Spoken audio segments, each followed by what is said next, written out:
Let's move on to this fun question here. Are our tools too good?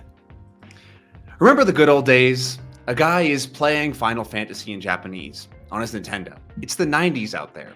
He encounters a new word, and what does he do? He reaches for his physical dictionary, searches the word by radicals, and by the way, he knows them by numbers. He knows them by numbers by heart. After a minute, he finally finds the word. What does he do now? Or what about now? I have my visual novel with a text hook that streams the text directly into the place where I have an amazing pop-up dictionary, and lookups happen within a second. Of course, we all prefer better and faster tools, but do you think that those such lookups don't leave any trace in our memory? The guy from the 90s probably memorized the word much better while looking up in that funny little paper dictionary. This question is from Yuri. Judy. Yeah, it's it sounds like sort of a facetious question, but it's actually a very intelligent and serious one, because there is this link between the amount of effort you spend to do something and how strong the memory is. So that is a very real premise. And if you are using the tools and relying so much on them that you're not actually processing the language, then you are at risk of not actually learning the language because the tool is too good.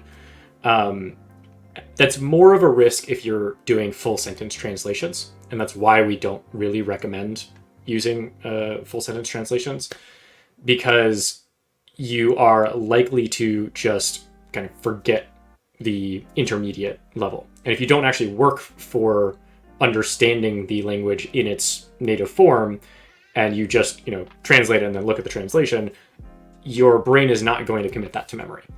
Or if it does, it's just going to be very loose memory. So the tools have become so easy and so frictionless that you no longer have to do the work to do the lookups, but there is still a lot of work in the process. Mm-hmm. If you're sitting down and you're trying to decode a sentence using the translations of just individual words, then you are actively working to understand. Yeah. And so as long as you are still doing work, then you're still going to continue to learn, you're still going to continue to form memories. If you find yourself that it is too easy, you're not putting in the time to think through things, and this is a problem that we've had with a lot of our clients, where we sit down and watch them go through this process, and they're not actually spending the time and doing the mental exercise of trying to decode the language. And if you're not doing that, you're not going to see results. There are some clients that have been doing the immersion process and the lookup process, the decoding process for a year, and they're like, I'm not making any progress. And then we watch them do it, and we realize they're not actually thinking. They're not actually doing the work mentally. They're just kind of either cursorily looking things up, saying, oh, I don't get it, and then looking at the translation, or they're saying, I don't get it, and they're just moving on. And once we show them the process of really working with the language, a couple things happen. One, immersion becomes way harder and way more tiring for them. The one of our clients said it felt like he had been doing the reps at the gym wrong this whole time, like with the wrong form, and suddenly now he's doing the right form and he's exhausted. You're just using the 45-pound bar, didn't actually put any weight on. Yeah, or just doing the wrong motion. In theory, that's still hard. Yeah. And then so the other thing is you want to make sure that your brain is working. And the way that you experience that is either you will get tired, you will get what we call brain melts, where your brain is just feels like it's falling out of your head. I got headaches when I first got started. So if you're not experiencing any sort of mental discomfort, then you're probably not growing. So it's not so much that the tools are too good, it's just that the tools removed any of the pre-existing barriers that required you to do mental work. And now it's up to you to choose to do the mental work. And you will make much faster progress if you choose to do the mental work. Yeah, and I think that the thing here is that if the tool doesn't necessarily make you do the work, and actually I think the possibility of using a tool that is too basic can make you think that you're doing the work, even if you're not. Because you're like, oh, I looked up the word in the dictionary. It took me a whole 90 seconds to find it. That was the work, right? Whereas you have to like still find that difficulty with a tool that instantly finds the thing to help you understand. So the question is not really fully answered. But what do you mean? I answered it.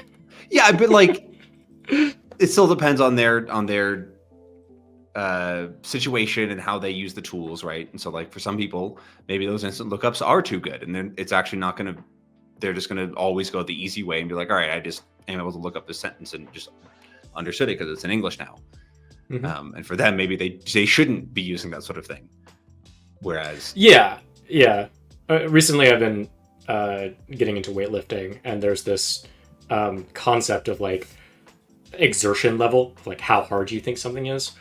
So one of the concepts that I've come across is, how many reps do you have left in the tank as a way to imagining the exertion. So rather than looking at the exact number, you look at like, how hard was this thing?